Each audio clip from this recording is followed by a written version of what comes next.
Hello बच्चों, मैं राजीव बहुत बहुत स्वागत करता हूं आप सभी का जल मैथ्स क्लासेस में।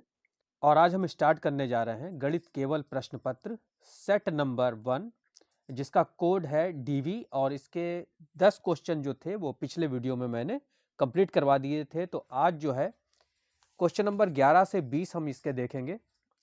तो क्वेश्चन नंबर 11 देखिए क्या है कि एक त्रिभुज हमें दे रखा है एबीसी, और इसमें AB 6√3 सेंटीमीटर है, AC 12 सेंटीमीटर है, BC 6 सेंटीमीटर है। तो कोण B का मान हमें ज्ञात करना है।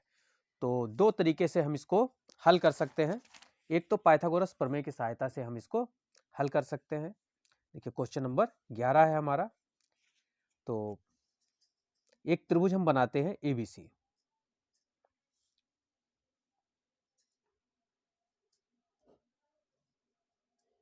हम मान के चलते हैं कि ये एक समकोण त्रिभुज ही होगा, A, B और C। अब देखिए AB क्या है, 6√3 है। AC AB हमें दे रखा है 6√3 सेंटीमीटर, और AC हमें दे रखा है 12 सेंटीमीटर। ये 12 सेंटीमीटर का है, और ये BC हमें दे रखा है 6 सेंटीमीटर। तो अब देखिए पाइथागोरस प्रमेय के हिसाब से यदि किन्हीं दो भुजाओं के वर्गों का योग सबसे बड़ी भुजा के वर्ग के बराबर हो जाता है तो ये हमारा समकोण त्रिभुज ही होगा। तो देखिए AB square plus BC square हम ज्ञात करते हैं। तो AB हमारा क्या है, 6√3 है, और BC हमारा क्या है, 6 है। तो ये 6 का स्क्वायर हो जाएगा। यहाँ पर ये 6 का स्क्वायर क्या हुआ, 36, और √3 का स्क्वायर सिर्फ केवल 3 ही हुआ, और प्लस 6 का स्क्वायर क्या हुआ, 36। 3 छंग 18 के 8, 3 तियां 9 और 1 10, 108 प्लस 36, और ये हमारा हो जाएगा 144। अब देखिए तीसरी भुजा हमारी क्या है, AC जो है 12 है, और 12 का स्क्वायर क्या हो जाएगा, 144 ही हो जाएगा। तो देखिए किन्हीं दो भुजाओं का योग जो है, दो भुजाओं के वर्गों का योग तीसरी भुजा के वर्ग के बराबर हो रहा है। तो इसका मतलब कोण B हमारा क्या होगा, वो 90 डिग्री ही होगा। ठीक। दूसरा तरीका क्या है, दूसरा मेथड भी हम इसको लगाने का समझ लेते हैं।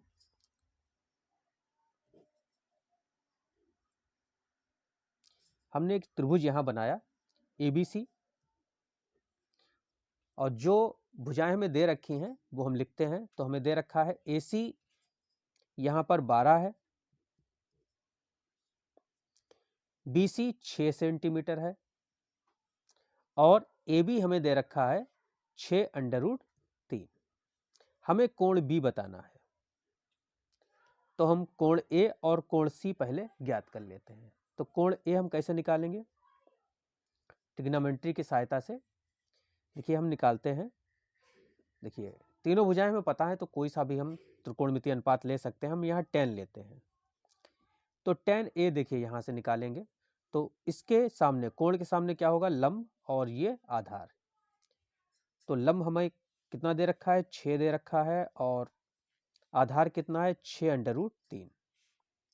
tan का फार्मूला होता है लंब बटे आधार, तो हमने इस्तेमाल कर लिया। तो 6 से 6 कैंसिल एक बार में। तो tan A बराबर 1/√3, और 1/√3 tan में किसकी वैल्यू होती है, ये tan 30 डिग्री का मान होता है। तो tan से tan चला जाएगा, तो A बराबर कितना आएगा, 30 डिग्री यहाँ से निकल के आएगा। तो यानी कि A का मान कितना निकल के आया, 30 डिग्री। उसी तरह से ये हम C भी निकाल सकते हैं। C के सामने ये वाला लंब हो जाएगा अब की बार, और ये आधार रहेगा।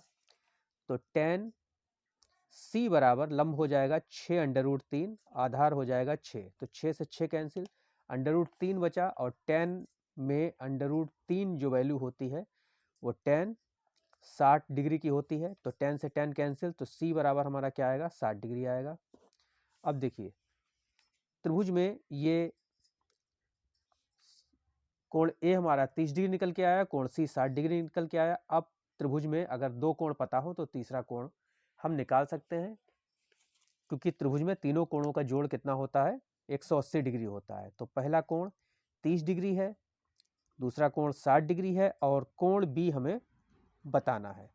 तो कोण बी तीनों को मिलाकर ये कितना हो जाएगा, 180 डिग्री हो जाएगा। 60 30 कितने हुए, 90, और बी बराबर 180 डिग्री। तो बी हमें निकालना है, तो ये 90 हम 180 की तरफ लाएंगे तो माइनस का 90 हो जाएगा। तो b बराबर कितना आएगा, 90 डिग्री। तो इस तरह से भी हम इसको हल कर सकते हैं। विकल्प नंबर बी ही हमारा सही जवाब हो जाएगा। क्वेश्चन नंबर 12 देखिए क्या है कि एक समबाहु त्रिभुज ABC की भुजा 2a है और उसके प्रत्येक शीर्ष लंब की लंबाई क्या होगी, ये बताना है। तो देखिए एक समबाहु त्रिभुज है, तो हम यहां एक समबाहु त्रिभुज बनाते हैं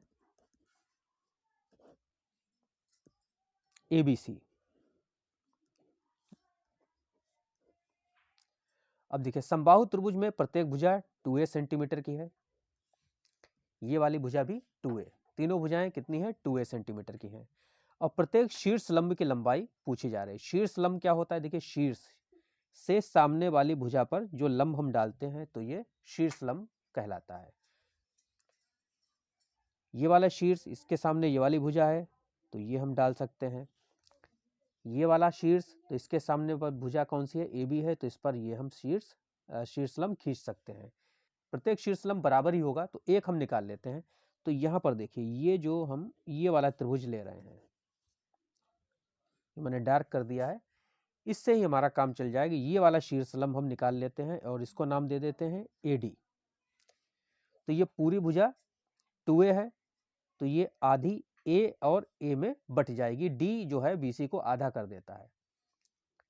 तो अब देखिए ये हमारे पास जो त्रिभुज है इसमें हम पाइथागोरस प्रमेय लगा देते हैं, क्योंकि दो भुजाएं हमें पता है, कर्ण पता है, आधार पता है, लंब हमें निकालना है। तो पाइथागोरस प्रमेय के हिसाब से AB स्क्वायर, कर्ण का स्क्वायर बराबर लंब का स्क्वायर, और प्लस आधार यानी कि BD का स्क्वायर। तो AB कितना है, 2a है, तो 2a का स्क्वायर बराबर AD हमें निकालना ही है और BD हमें दे रखा है A स्क्वायर। तो 2a का होल स्क्वायर कितना हुआ, 4a स्क्वायर हो गया, बराबर AD square plus A square. A square को इधर 4a स्क्वायर की तरफ ले आइए, तो 4a स्क्वायर, ये प्लस का a स्क्वायर इधर आएगा तो माइनस का a स्क्वायर बराबर AD स्क्वायर। तो 4a स्क्वायर में से एक a स्क्वायर हम कम करेंगे तो 3a स्क्वायर बराबर AD स्क्वायर। अब इधर से स्क्वायर हम हटाएंगे तो इधर अंडर रूट आएगा, तो अंडर रूट 3a स्क्वायर बराबर AD। तो देखिए अंडर रूट 3 तो हमारा ऐसे ही लिखा रहेगा, और a स्क्वायर जब हम अंडर रूट से बाहर लेंगे तो सिर्फ a निकल के आएगा। तो यही हमारा आंसर हो जाएगा, अंडर रूट 3a या फिर a अंडर रूट 3 हम इसको लिख सकते हैं। तो ये विकल्प में हमारा पहला वाला ही विकल्प सही हो जाएगा, विकल्प number a under root 3। Under root 3a को हम a अंडर रूट 3 भी लिख सकते हैं। तो ये विकल्प हमारा सही है। क्वेश्चन नंबर 13 देखते हैं। यदि साइन a बराबर कॉस a हो तो a का मान हमसे पूछा जा रहा है।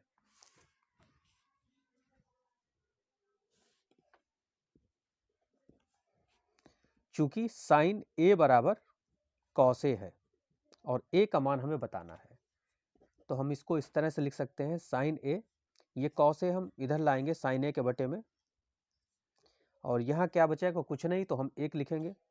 तो साइन a बटे कॉस a, ये फार्मूला होता है टेन a का। तो टेन a बराबर 1। अब 1 टेन में किसका मान होता है, तो ये टेन 45 डिग्री का मान होता है। तो टेन से टेन कैंसिल, तो a बराबर हमारा क्या आएगा, 45 डिग्री, और ये विकल्प नंबर हमारा C वाला सही जवाब हो जाएगा। क्वेश्चन नंबर 14 देखिए क्या है। यदि a बराबर 30 डिग्री तो 1 प्लस टेन स्क्वायर है, 1 प्लस कॉट स्क्वायर a का मान पूछा जा रहा है। तो चलिए इसको हल करते हैं। क्वेश्चन नंबर 14, तो यहाँ हमें दे रखा है 1 प्लस टेन स्क्वायर a और बटे 1 प्लस कॉट स्क्वायर a, इसका मान हमें निकालना है, और हमें a बराबर 30 डिग्री दे रखा है। तो हम यहाँ ए की जगह 30 डिग्री रख देते हैं।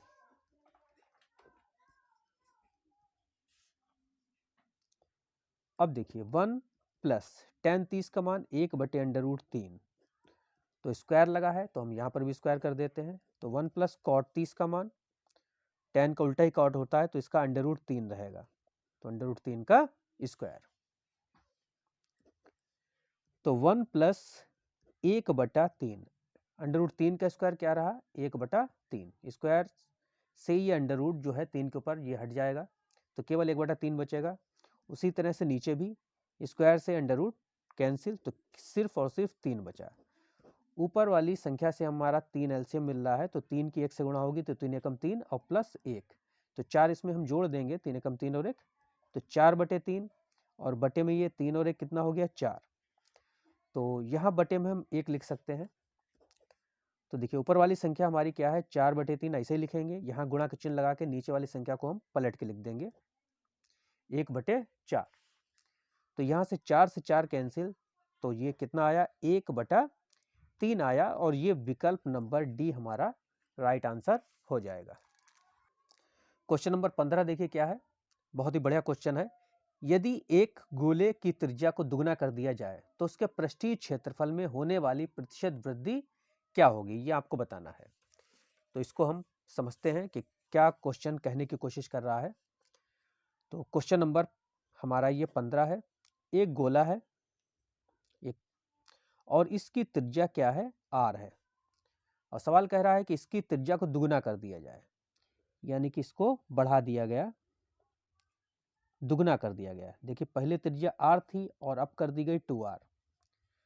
तो इसके पृष्ठीय क्षेत्रफल में होने वाली प्रतिशत वृद्धि बतानी है। इसका जो पृष्ठीय क्षेत्रफल है, ये जो इसमें अब कितनी वृद्धि हो गई वो आपको बतानी है।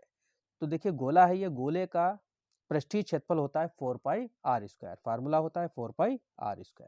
r क्या होती है, त्रिज्या होती है, तो यहाँ पर भी ये फार्मूला इस्तेमाल करते हैं, तो 4πr। अब यहाँ r की जगह क्या लेंगे, 2r, क्योंकि त्रिज्या यहाँ पर कितनी है, 2r है, 2r²।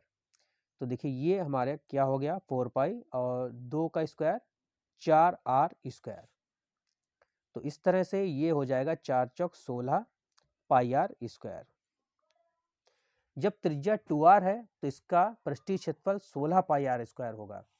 तो ये कितना पहले से कितना ज्यादा है, कितना बड़ा है, इसमें वृद्धि कितने की हुई, 16 πr² में से हम 4 πr² कम कर देते हैं, तो ये कितना हो गया 12 πr²।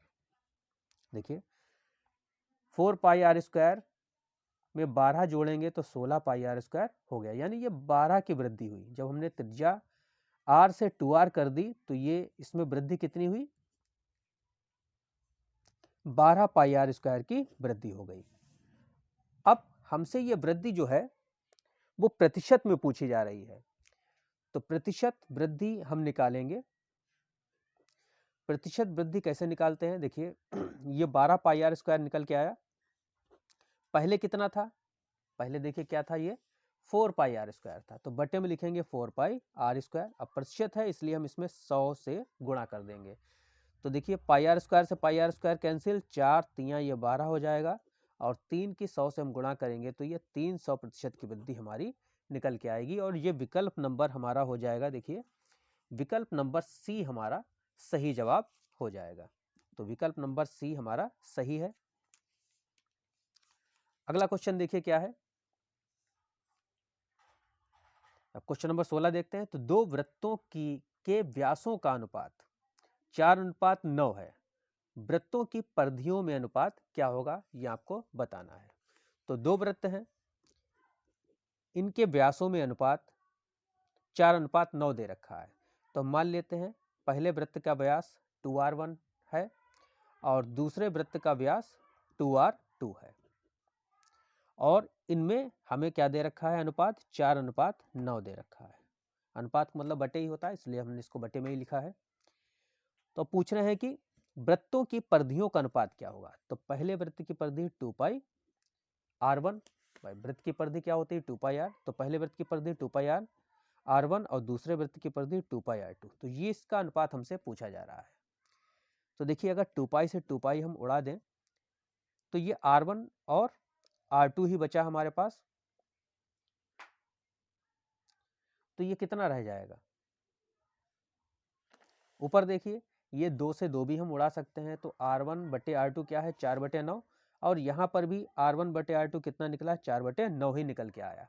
यानी कि हमारी वृत्तों की परिधियों में वही अनुपात रहेगा जो उनके व्यासों में है। तो ये 4:9 है, तो ये 4:9 ही वृत्तों की परिधियों में भी अनुपात रहेगा। तो ये हमारा विकल्प नंबर बी वाला सही जवाब हो जाएगा। अब देखिए क्वेश्चन नंबर 17 क्या है कि निम्नलिखित सारणी का माध्य क्या होगा। तो एक वर्ग अंतराल हमें दे रखा है, बारंबारता दे रखी है, और हमें माध्य पूछा है, यानी कि समांतर माध्य पूछा है। तो देखते हैं, ये क्वेश्चन नंबर हमारा 17 है। वर्ग अंतराल यानी कि CI हमें दे रखा है, और बारंबारता F, ये दो चीजें हमें दे रखी हैं।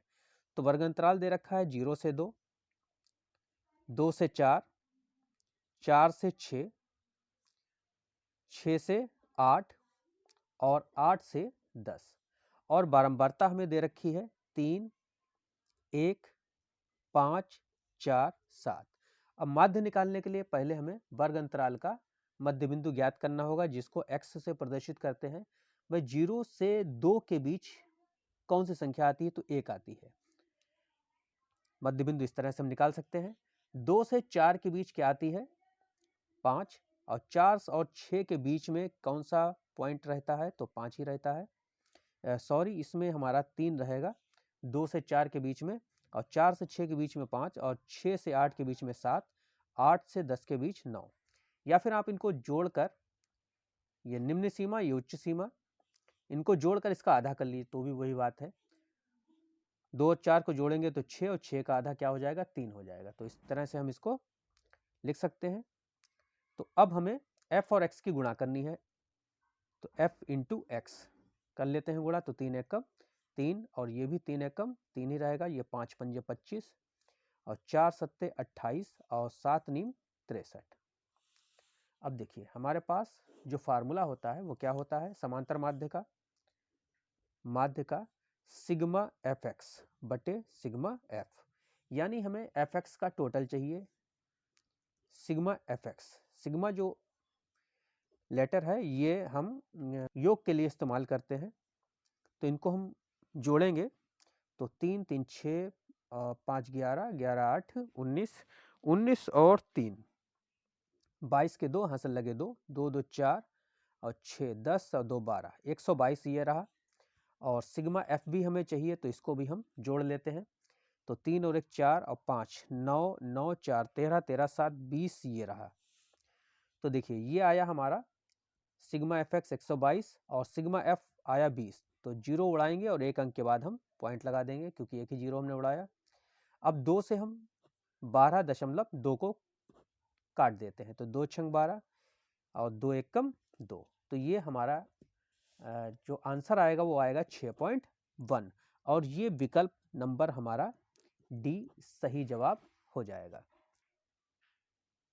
अब क्वेश्चन नंबर 18 देखते हैं। किसी बारंबारता बंटन का माध्य 24.1 है और बहुलक 28 है, तो उसका माध्यक पूछा जा रहा है कि क्या होगा। तो इसको हल करते हैं। तो हमारे पास एक फार्मूला होता है, बहुलक बराबर 3 माध्यक माइनस 2 माध्य। तो इसमें हमें बहुलक पता है, दे रखा है 28, और माध्यक हमें निकालना है। तो 3 माध्यक हम ऐसे ही लिख देते हैं, माइनस 2 गुणा माध्य हमें दे रखा है 24.1। तो 28 बराबर 3 माध्यक, और 2 की 24.1 से हम गुणा करेंगे तो 2 एकम 2, 2 चौक 8, और 2 दूनी 4। एक अंक के बाद पॉइंट था तो यहाँ पॉइंट लगेगा। अब ये 48.2 हम इधर लाएंगे तो 28 की तरफ प्लस में हो जाएगा, बराबर 3 माध्यक। अब इसको जब हम जोड़ेंगे 28 और 48.2 को, तो क्या आएगा? 2 8 8 16 के 6 हासिल लगा 1 4 2 6 और 1 7, तो ये 76.2 निकल के आएगा। तो 76.2 बराबर 3 माध्यक। अब 3 से ये 76.2 हम कैंसिल करेंगे, 3 दूनी 6, 3 पंजे 15 और 3 चौक 12, तो ये 25.4 हमारा सही जवाब हो जाएगा। तो माध्यक निकल के आएगा 25.4 और ये विकल्प नंबर हमारा सी वाला जो है वो सही हो जाएगा। देखिए 25.4 हमारे दे रखा है। 19वां क्वेश्चन क्या है, देखिए निम्नलिखित बारंबारता बंटन में बहुलक वर्ग होगा। बहुलक वर्ग पूछा जा रहा है, तो बारंबारता हम देखेंगे, सबसे बड़ी बारंबारता 23 है और उसी के सामने वाला बहुलक वर्ग हमारा हो जाएगा 20 से 30। तो ये विकल्प नंबर हमारा 20 से 30, ये विकल्प बी वाला सही जवाब हो जाएगा। इसके बाद क्वेश्चन नंबर 20 देखते हैं, माध्य माध्यक एवं बहुलक के बीच संबंध होगा। तो अभी बताया था इससे ऊपर वाला क्वेश्चन, तो बहुलक बराबर क्या होता है, 3 माध्यक माइनस 2 माध्य, ये होता है। तो इस वीडियो में इतना ही। वीडियो पसंद आया हो तो इसे लाइक कीजिएगा, चैनल को सब्सक्राइब कीजिएगा और ज़्यादा से ज़्यादा लोगों में शेयर कीजिएगा। वीडियो देखने के लिए बहुत बहुत धन्यवाद।